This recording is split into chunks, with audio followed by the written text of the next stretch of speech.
L'aventure Étendue Sauvage est née d'un voyage. Cette agence unique est le fruit d'une véritable expérience de passionné. Je m'appelle Stéphane et je suis allé à la rencontre de Laurent Guillot, son fondateur, pour qu'il nous raconte avec Christine, son épouse, l'histoire de cette entreprise unique.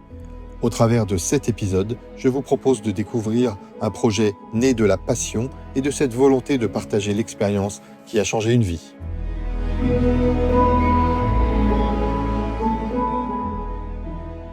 Alors Laurent, expliquez-nous un petit peu, d'où vient cette idée d'une agence de voyage, d'Étendue Sauvage. Vous aviez un rapport au voyage depuis toujours ? Dans notre famille, on n'était pas des grands voyageurs, loin de là. On allait passer nos vacances plutôt au bord de la mer tous les ans.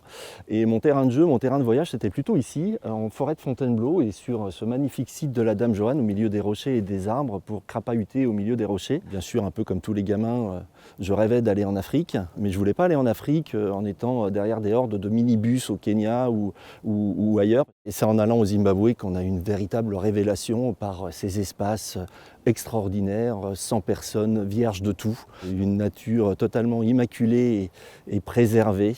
Et je me suis dit qu'en rentrant de ce voyage, qui avait été un très très beau voyage, il fallait que je change d'une façon ou d'une autre mon mode de vie pour être en rapport avec cet environnement plus souvent que 2 ou 3 semaines par an en partant en vacances. Donc c'est ce voyage au Zimbabwe, c'est un déclencheur, c'est un changement de vie derrière. Ça n'a pas été tout de suite un changement de vie, ça a été un déclencheur. J'avais des possibilités de créer ce qu'on appellerait maintenant un blog. Nous, on voyageait en faisant du 100% sur mesure, vraiment en fonction de ce qu'on avait envie de voir, avec peut-être 25 ans d'avance. On parlait de slow travel comme on en parle aujourd'hui. L'essence même du voyage, c'est qu'il faut laisser le temps aux choses. Il ne faut pas les précipiter, il faut laisser la nature venir à soi. Tout ça demande à ce qu'on s'en imprègne pour réellement en profiter et partager un moment fort en définitive. Donc ça, c'était votre façon de voyager aussi. Ça, c'était ma façon de voyager. Ouais. Il se trouve que ça a été en adéquation avec ce que certains clients pouvaient avoir envie de vivre également.